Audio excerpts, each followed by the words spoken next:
हिमालय के निचली पहाड़ियों की तलहटी में एक ऋषि अपनी कुटिया बनाकर रहा करते थे। वे पुराने भारतीय आयुर्वेद और योग के विशेषज्ञ थे।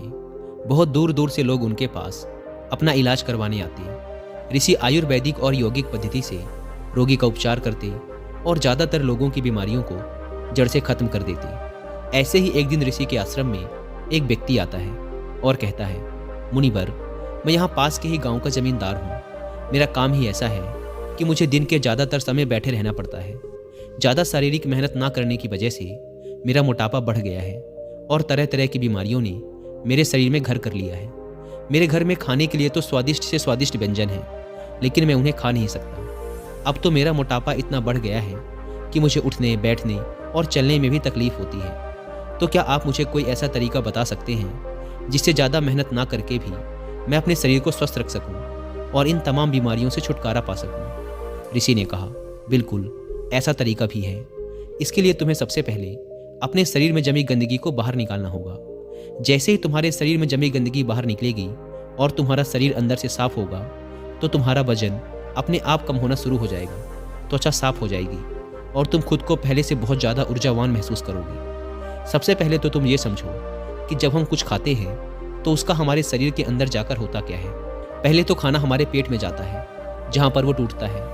फिर हमारी छोटी आंत में, जहाँ से भोजन की जरूरी चीज़ें हमारा शरीर अवशोषित करता है। फिर बड़ी आंत से होता हुआ वो मल के रूप में शरीर से बाहर निकल जाता है। लेकिन क्या हर तरह के भोजन को, इस चक्र को पूरा करने में एक समान समय लगता है? नहीं। फलों को लगते हैं लगभग 3 घंटे। 1 घंटे हमारे पेट में, 1 घंटे छोटी आंत में और 1 घंटे बड़ी आंत में। इसी अनुपात में सब्जियों को लगते हैं 6 घंटे और मजबूत अनाज जैसे गेहूँ, चावल और दालों से बने पदार्थों को ये चक्र पूरा करने में लगते हैं लगभग 18 घंटे। यानी कि जिस भोजन में जितना कम पानी होता है, उस भोजन को शरीर से निकलने में उतना ही ज़्यादा समय लगता है। जमींदार ने कहा, मुनिवर, जैसा कि आपने कहा कि अन्न को पूरी तरह से पचाकर शरीर से बाहर निकालने में 18 घंटे का समय लगता है, लेकिन मैं तो दिन में 3-3, 4-4 बार अन्न खाता हूँ। ऋषि ने कहा, यही तो तुम गलती कर रहे हो। पहले वाला खाना पचा नहीं कि तुमने ऊपर से और डाल दिया। परिणाम स्वरूप पहले वाला खाना अपशिष्ट के रूप में पूरी तरह से निकल ही नहीं पाता।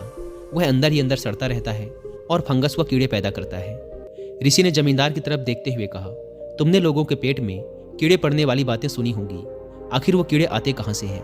वो कीड़े इसी अधपचे, अंदर सड़ रहे खाने से पैदा होते हैं, जो कि हमारी आंतों में चिपका रहता है। ये जरूरी नहीं कि कल खाया हुआ भोजन ही तुम्हारी आंतों में गंदगी के रूप में चिपका हो सकता है कि साल भर पहले खाए हुए भोजन का कुछ हिस्सा तुम्हारी आंतों में गंदगी के रूप में आज भी चिपका हो। कोई भी चीज़ जो हमें सीधे प्रकृति से नहीं मिल रही है, उसे पचाकर बाहर निकालना शरीर के लिए बहुत मुश्किल होता है और फिर ऐसा भोजन ही हमारी आंतों में चिपक जाता है और एक मोटी परत बना लेता है।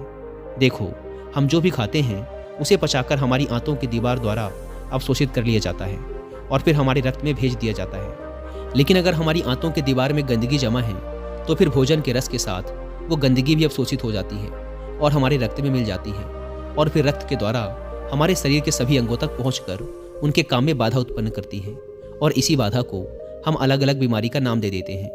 अगर ये गंदगी हमारी त्वचा की परतों के बीच इकट्ठा हो जाती है तो हम कहते हैं कि मुहासे या चर्म रोग हो गया। अगर ये गंदगी गांठ बनकर हमारे गुर्दों या पेट के किसी हिस्से में जम जाती है तो हम इसे कहते हैं पथरी। इसी तरह से मोटापा, अगर तुम्हें वजन कम करना है तो शरीर में से इस गंदगी को निकालना पड़ेगा। अगर ये गंदगी हमारी आंतों में बहुत ही मोटी परत बना लेती है तो हम इसे कहते हैं कब्ज, और कब्ज सभी बीमारियों की जड़ है। इसी प्रकार अगर ये गंदगी हमारी श्वास नली में जम जाती है तो हम इसे कहते हैं अस्थमा। तो असल में कहने का अर्थ ये है कि ये गंदगी ही हमारी सभी बीमारियों की जड़ है और हम अगर इस गंदगी को शरीर से बाहर निकाल दें तो हम अपनी सभी बीमारियों से छुटकारा पा सकते हैं, क्योंकि जो शरीर अंदर से साफ है उसमें कोई बीमारी हो ही नहीं सकती। ऋषि ने अपने शरीर की तरफ इशारा करते हुए कहा, हमारा ये शरीर इस प्रकृति की सबसे उत्तम बनावट और कीमती उपहार है। कुछ समय पश्चात हम इस शरीर को माँ प्रकृति को वापस लौटा देंगे। तो हम सबकी ये जिम्मेदारी है कि जब तक ये शरीर हमारे पास है हम इसे साफ और स्वस्थ रखें और इसे वैसे ही वापस लौटाएं जैसा माँ प्रकृति ने हमें ये दिया था। वैसे दोस्तों, शरीर के ही साथ मन को भी स्वस्थ रखना उतना ही ज़रूरी है और इसके लिए मैं प्रेफर करता हूँ मेडिटेशन एंड बुक्स। लेकिन बुक्स को पढ़ने की बजाय मैं उन्हें सुनना पसंद करता हूँ और इसके लिए मैं यूज़ करता हूँ कुक एफ एम ऐप। जिनको नहीं पता कुकू एफएम इंडिया का सबसे बड़ा ऑडियो शो प्लेटफॉर्म है और इस वीडियो को बनाने का आइडिया भी मुझे कुकू एफएम पर एक ऑडियो बुक सुनने के दौरान ही आया था, जिसका नाम है improve your digestion system with yoga. पिछले 1.5 साल से मैं अपना नॉलेज बढ़ाने के लिए कुकू एफएम को सुनता आ रहा हूँ। मेरा इस प्लेटफॉर्म को यूज़ करने का एक कारण ये भी है कि मैं इसमें अपनी मनपसंद लैंग्वेज में ऑडियो बुक्स को सुन सकता हूँ और इसके चैप्टर वाइज एक्सप्लेनेशन की हेल्प से हर चैप्टर के शॉर्ट में नोट्स भी बना सकता हूँ। अगर आप भी उन लोगों में से हैं जो लगातार अपनी नॉलेज को बढ़ाते रहना चाहते हैं तो मैं पर्सनली आपको सजेस्ट करूँगा कि आप कुकू एफएम ऐप का यूज़ ज़रूर करें। और अगर आप हमारा कूपन कोड WI50 यूज़ करते हैं तो आपको इसके एनुअल सब्सक्रिप्शन पर मिलेगा सीधा 50% का डिस्काउंट। ऐप को डाउनलोड करने की link description and first comment पर मिल जाएगी।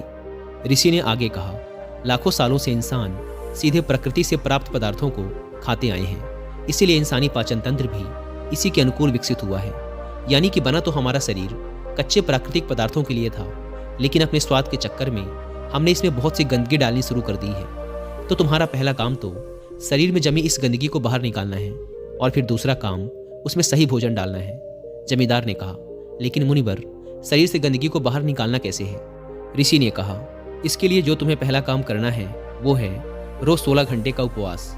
ऋषि ने जमींदार के चेहरे की तरफ देखते हुए कहा, 16 घंटे के उपवास का नाम सुनकर डर मत जाना, तुम ये बहुत आसानी से कर सकते हो। देखो, जो शक्ति हमारे अंदर से गंदगी को निकालेगी, वजन कम करेगी, बीमारी ठीक करेगी, वो हमारे अंदर ही है। वो किसी दवाई या औषधि में नहीं है।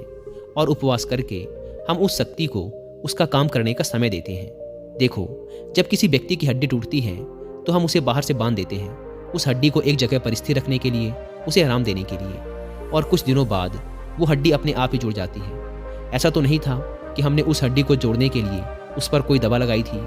तो फिर उस हड्डी को जोड़ा किसने? उसे जोड़ती है हमारे अंदर मौजूद प्राण शक्ति। ये प्राण शक्ति बहुत ताकतवर होती है। सोचो, अगर ये प्राण शक्ति हमारी हड्डी जोड़ सकती है तो क्या ये हमारे अंदर की गंदगी को बाहर नहीं निकाल सकती? क्या ये पथरी को नहीं तोड़ सकती? जरूर कर सकती है।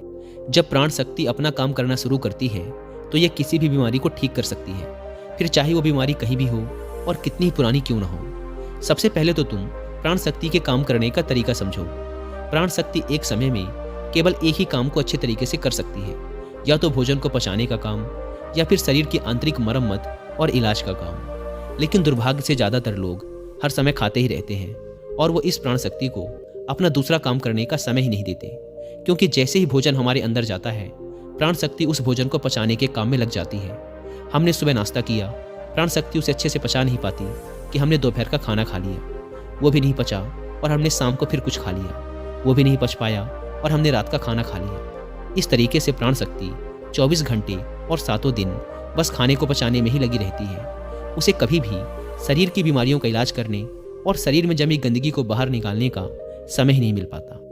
तो अगर हम चाहते हैं कि प्राण शक्ति हमारे शरीर पर भी अपना काम कर सके तो हमें रोज कुछ समय के लिए उसे भोजन को पचाने के काम से मुक्त रखना होगा।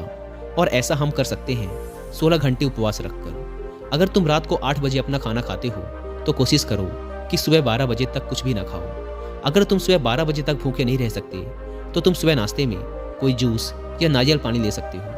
अगर तुम्हारा काम ऐसा है कि तुम्हें 12 बजे के पहले भोजन करना ही पड़ता है तो तुम रात में जल्दी भोजन कर सकते हो, जैसे कि शाम को 6 बजे। फिर तुम सुबह 10 बजे के बाद अपना भोजन कर सकते हो। तुमने सुना होगा कि हमारे पूर्वज अपना रात का भोजन सूरज डूबने से पहले ही कर लेते थे। वो ऐसा इसलिए करते थे ताकि भोजन को पचाने के बाद प्राण शक्ति को कुछ समय शरीर के उपचार के लिए भी मिल जाए। मान लो तुम शाम को 6 बजे अपना भोजन कर लेते हो और अगर तुम्हारा भोजन हल्का है तो यह रात को 2 बजे तक आसानी से पच जाएगा। उसके बाद रात को 2 बजे से सुबह 10 बजे तक यानी 8 घंटे का समय प्राण शक्ति को खाली मिलेगा। अगर 30 दिनों तक इस नियम का पालन करते हो तो ये समय हो जाएगा 240 घंटे और 1 साल में ये समय बढ़कर हो जाएगा 2880 घंटे। यानी 1 साल में प्राण शक्ति को 2880 घंटे का समय मिल जाएगा हमारे शरीर का उपचार व आंतरिक मरम्मत करने का। इस 2880 घंटे में प्राण शक्ति हमारी आंतों में जमा गंदगी को बाहर निकालेगी, पथरी को तोड़ेगी, रक्त को साफ करेगी और श्वसन नली में जमी गंदगी को बाहर निकालेगी।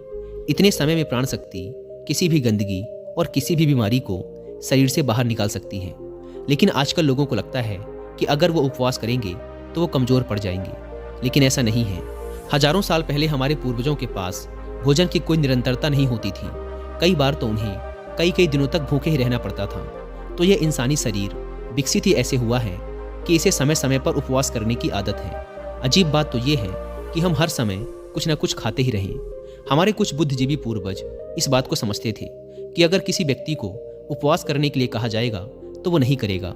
इसीलिए उन्होंने उपवास को हमारे धर्मों और रीति रिवाजों से जोड़ दिया है ताकि लोग समय समय पर उपवास करते रहें। उपवास के दौरान हमारी प्राण शक्ति शरीर के हर अंग की गहराई तक पहुंचकर वहां जमी गंदगी को मल, मूत्र, कफ और पसीने की मदद से शरीर के बाहर निकाल देती है। ऋषि ने जमींदार से कहा, एक बात का हमेशा ध्यान रखना कि रात का भोजन हमेशा हल्का होना चाहिए और अगर तुम अभी से 16 घंटे का उपवास नहीं कर सकते तो तुम 14 घंटे से शुरुआत करो और इसे धीरे धीरे 16 घंटे तक ले जाओ। पहले तो ये तुम्हें मुश्किल लगेगा, फिर धीरे धीरे ये तुम्हारी आदत का हिस्सा बन जाएगा। ऋषि ने कहा, दूसरा तरीका जिससे तुम अपने शरीर की गंदगी बाहर निकाल सकते हो वो है शरीर की मालिश और पसीने के माध्यम से।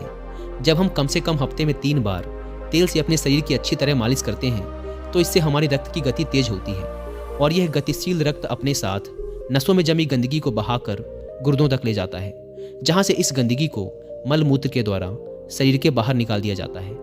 इसी प्रकार जब कोई व्यक्ति कड़ी मेहनत करता है तो उसके शरीर में जमी गंदगी और चर्बी पसीने के रूप में बाहर निकल जाती है। ऋषि ने आगे कहा, स्वस्थ रहने के लिए शरीर से गंदगी निकालकर उसमें सही भोजन डालने की जरूरत होती है। अब मैं तुम्हें भोजन के 3 नियमों के बारे में बताने जा रहा हूँ। पहला नियम, अपने भोजन में कम से कम 40 से 50% जीवित भोजन शामिल करो। फिर चाहे ये फल हों, हरी सब्जियां, सूखे मेवे या अंकुरित अनाज, कुल मिलाकर ये पका हुआ नहीं होना चाहिए। ज़्यादातर लोग मरा हुआ भोजन खाते हैं और फिर वो स्वस्थ रहने की उम्मीद करते हैं। मरा हुआ भोजन करने का अर्थ ये है कि हम एक मृत वस्तु से जीवन निकाल रहे हैं, तो ये पहले हमारे शरीर से ऊर्जा लेगा, फिर ये हमें ऊर्जा देता है। भोजन को पचाने के लिए सभी जरूरी पाचक रस सिर्फ शरीर में ही नहीं होते, ये उस भोजन में भी पाए जाते हैं। लेकिन जब हम भोजन को पकाते हैं तो उसमें से बहुत से जरूरी पाचक रस नष्ट हो जाते हैं और जब हम बिना पाचक रस वाला भोजन खाते हैं तो हमारे शरीर को वो सभी पाचक रस फिर से बनाने पड़ते हैं जो नष्ट हो चुके हैं। लेकिन किसी भी व्यक्ति का पाचन तंत्र कितना ही अच्छा क्यों ना हो, वो उन सारे पाचक रसों को फिर से नहीं बना सकता जो नष्ट हो चुके हैं। वो बस कुछ हद तक उन्हें बना सकता है। दूसरा नियम, शुद्ध शाकाहारी भोजन खाएं, यानी ऐसा भोजन जो पेड़ों से आता है, ना कि जानवरों से। मांस, मछली या अंडा बिल्कुल ना खाएं। प्रकृति ने हमारे शरीर को जानवर खाने के लिए बनाया ही नहीं। तीसरा नियम, बासा या बहुत देर से रखा हुआ भोजन ना खाएं। भगवद गीता के 17वें अध्याय के 10वें श्लोक में भगवान श्री कृष्ण कहते हैं कि जो भोजन पका हो उसे पकने के 1 पहर यानी 3 घंटे के अंदर खा लेना चाहिए, क्योंकि 3 घंटे के बाद वो भोजन तामसिक हो जाता है, उसमें से प्राण जाने लगते हैं। इसीलिए भारतीय यौगिक संस्कृति में यदि पका हुआ भोजन 3 घंटे से अधिक देरी से रखा हुआ है तो उसे नहीं खाया जाता।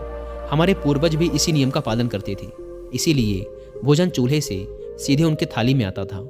लेकिन आजकल ज़्यादातर लोग सुबह का भोजन शाम को और रात का बचा हुआ भोजन सुबह करते हैं और बहुत सी बीमारियों को निमंत्रण देते हैं। ऋषि ने जमींदार के चेहरे की तरफ देखते हुए कहा, अगर तुम इन नियमों का पालन करोगे तो तुम्हारी बीमारी भी ठीक हो जाएगी, तुम स्वस्थ रहोगे और कभी भी बीमार नहीं पड़ोगे। दोस्तों, उम्मीद है कि आपको वीडियो पसंद आई होगी।